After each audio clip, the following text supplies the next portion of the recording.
Coba. Assalamualaikum warahmatullahi wabarakatuh. Waalaikumsalam warahmatullahi wabarakatuh. Baik Bapak dan Ibu Kepala Sekolah yang saya banggakan, pertama-tama marilah kita panjatkan puji syukur kehadirat Allah Subhanahu wa Ta'ala, yang mana dalam pertemuan hari ini di SD 34 Resmi 1 Keratai ini kita akan melaksanakan observasi kinerja melalui PMM.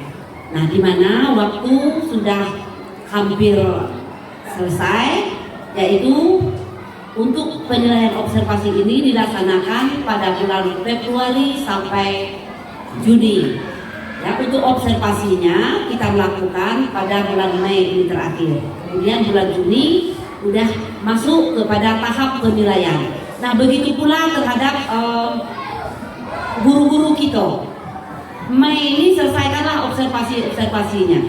Nah, kemudian untuk Juni kita sudah masuk penilaian. Kita hanya memilih ratingnya saja.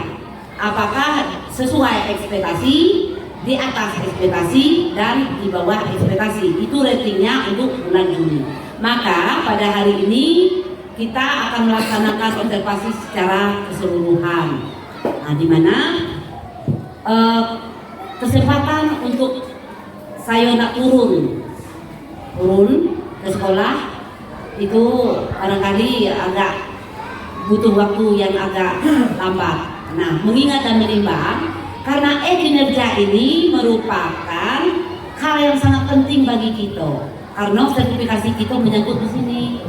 Kalau tidak ada PMM ini, kinerja di PMM ini, otomatis SKP itu tidak ada. Kalau tidak ada SKP, kemudian itulah tertundalah sertifikasi gitu. Jadi eratnya lingkungannya. Nah, untuk hal itu terima kasih pada Bapak dan Ibu sudah menyempatkan waktu luang untuk hadir di sini dalam rangka observasi penilaian kinerja. Alhamdulillah, Bapak dan Ibu Kepala Sekolah yang saya banggakan sudah menyiapkan PPT-nya, PowerPoint untuk tampilan observasi kinerja di PMM ini. Nah, PPT yang disiapkan adalah harus sesuai dengan indikator yang dipilih. Apakah mempresentasikan masalah visi misi atau komunitas belajar. Yuk kita saksikan dan kita simak bagaimana aktivitas kegiatan ini. Let's go.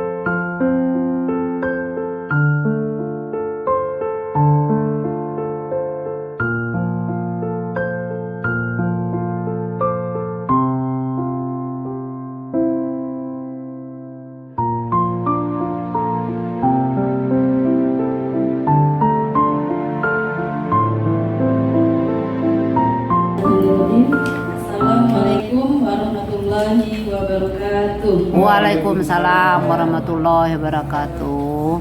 Baik, Bapak Ibu yang saya hormati, sebelumnya saya mohon izin untuk mempresentasikan hasil praktik baik yang saya terapkan di sekolah saya.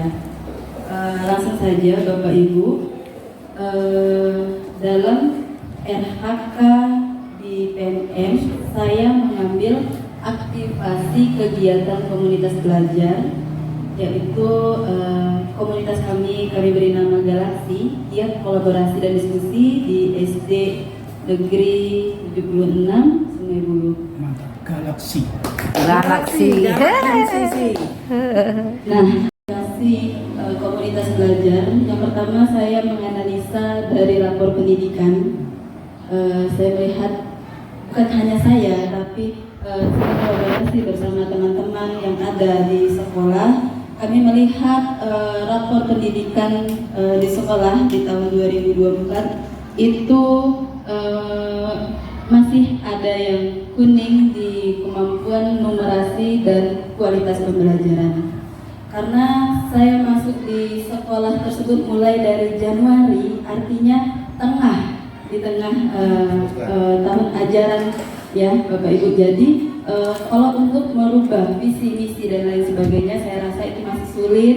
Jadi saya akan terus meneruskan program sebelumnya. Namun di samping itu tetap melihat, merefleksi apa-apa saja yang perlu kita tingkatkan dari proses pembelajaran maupun program yang ada di sekolah tersebut untuk semakin meningkatnya kualitas sekolah tersebut. Lapor pendidikannya mengajak teman-teman untuk membedah lapor pendidikan, dilihat lagi dari saran atau prioritas apa yang diminta dari Kemendikbud. Kami merahkan Bapak Ibu. Nah, inilah yang harus kita tingkatkan, mulai dari kompetensi domain bilangan. Artinya numerasi kita memang kurang di situ. Kemudian metode pembelajaran Bapak Ibu. Kemudian visi misi, karena saya tekankan lagi visi misi kami masih terus melanjutkan. Artinya ini PR kami untuk tahun ajaran berikutnya Bapak Ibu. Jadi prioritas kami tingkatkan di kualitas pembelajaran dan numerasi Bapak Ibu. Namun tidak menutup kemungkinan literasi tetap kami harus tingkatkan. Kemudian setelah melihat dari lapor pendidikan, kami lanjut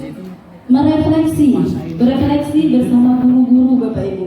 Mulai dari bagaimana proses pembelajaran yang telah terjadi selama setahun ini, apa-apa saja yang sudah tercapai dengan maksimal dan apa-apa saja yang masih perlu kita tingkatkan atau kita perbaiki. Jadi kami selalu sharing, kemudian dilihat juga dari hasil asesmen penilaian guru di kelas, baik dari proses maupun sumatif akhirnya.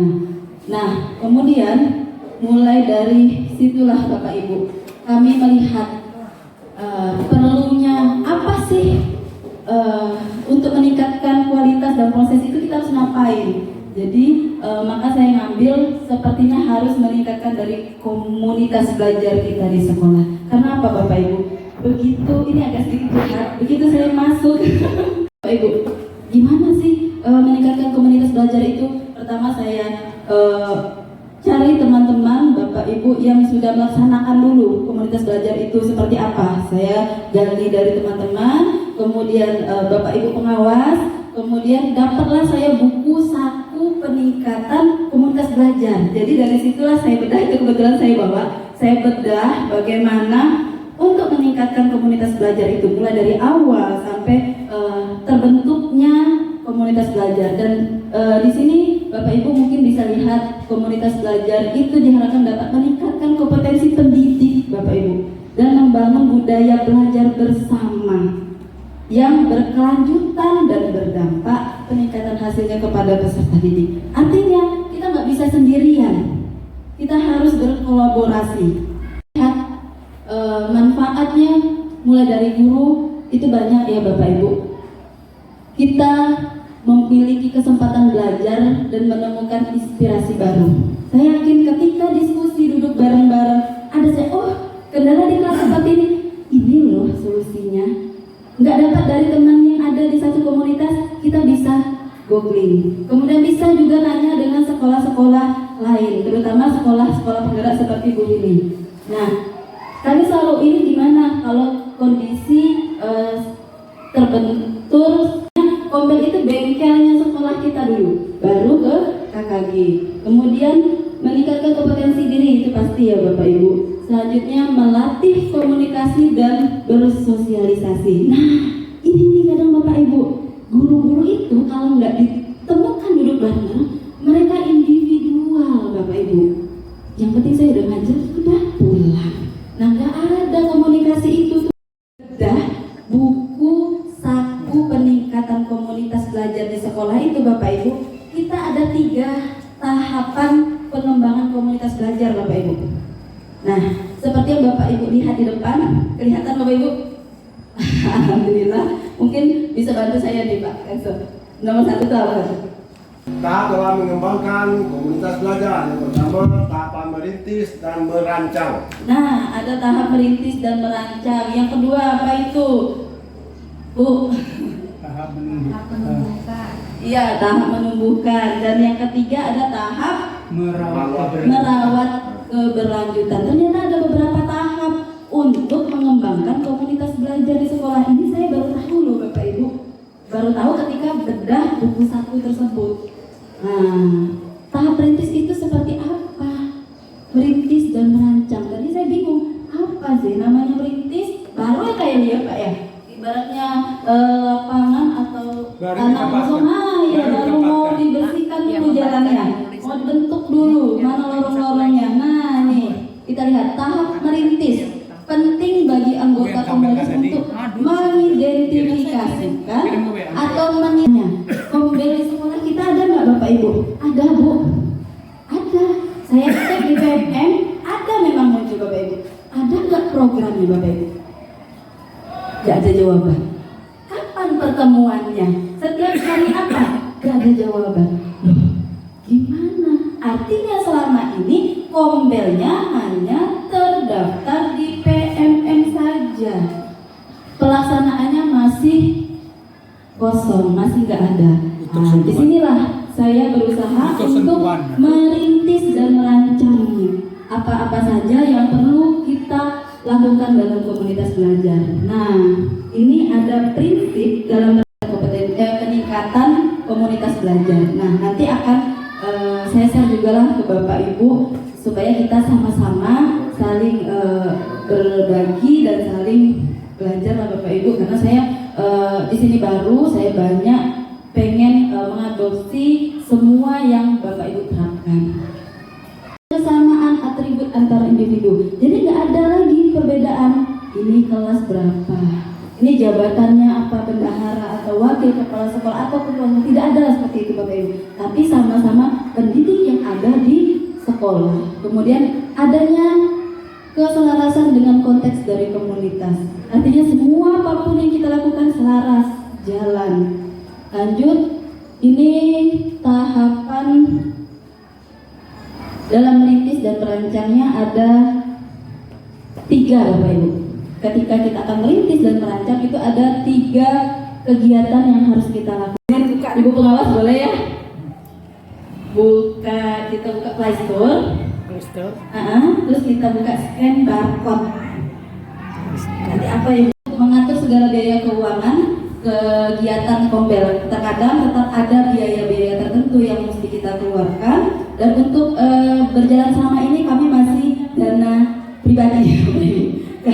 Jadi kami iuran sedikit demi sedikit kumpulkan untuk dana kas, baik itu konsumsi makan bareng, walaupun kadang komunikasi dan berdiskusi untuk hal yang terbaik.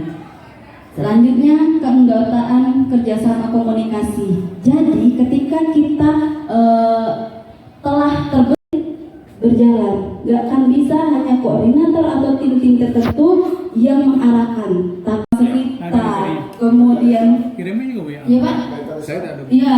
Nah pokoknya banyak ya Bapak Ibu ya. Lanjut lagi ini buka kinerja PMM ini sekalian kami membentuk komunitas belajar. Nah ini program kami, kemudian menyusun program, kemudian metode pembelajaran interaktif untuk mendukung kemampuan operasi. Nah, kegiatan di sini nih Bapak Ibu, kami ambilnya dari rapor pendidikan. Yang rekomendasi tadi, yang kami warnai merah-merah, itu kami masukkan ke sini sesuai dengan kebutuhan kami. Nah, prioritas paling utama di situ adalah kemampuan numerasi yang sangat kurang, jadi kami harus meningkatkannya. Kemudian metode pembelajaran interaktif. Pendidikan melalui program yang ada di sekolah. Nah, kami mulai sedikit-sedikit merancang program sekolah untuk kedepannya. Nah, seperti itu. Kemudian bedah rapor pendidikan tahun 2024. Karena pada saat itu rapornya masih 2023 Bapak Ibu.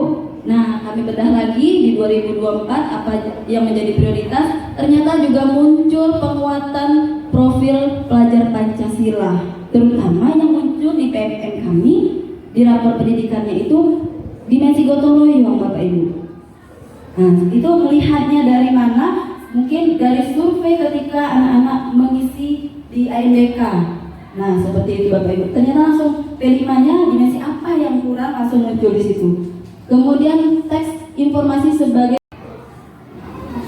mulai dari sosialisasi program-program apa aja yang mau kami susun di sekolah sampai kegiatan PMM dan sesuai dengan program yang telah dipaparkan tadi Bapak Ibu.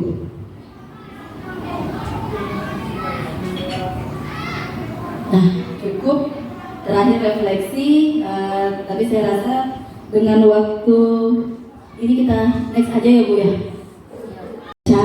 Yaitu motivasi belajar orang dewasa itu ternyata akan meningkat jika topik pembelajarannya relevan bagi kebutuhannya sehari-hari. Ketika ingin tidak membosankan dan sulit akan meningkat. Selanjutnya, anggota komunitas belajar perlu mengidentifikasi tujuan dan alasan apa sih belajar dengan jelas di komunitas tersebut hingga dapat tergambarkan dampak hasil belajar bagi dirinya dan hal-hal yang dianggap penting terutama bagi murid-murid yang ada di sekolah.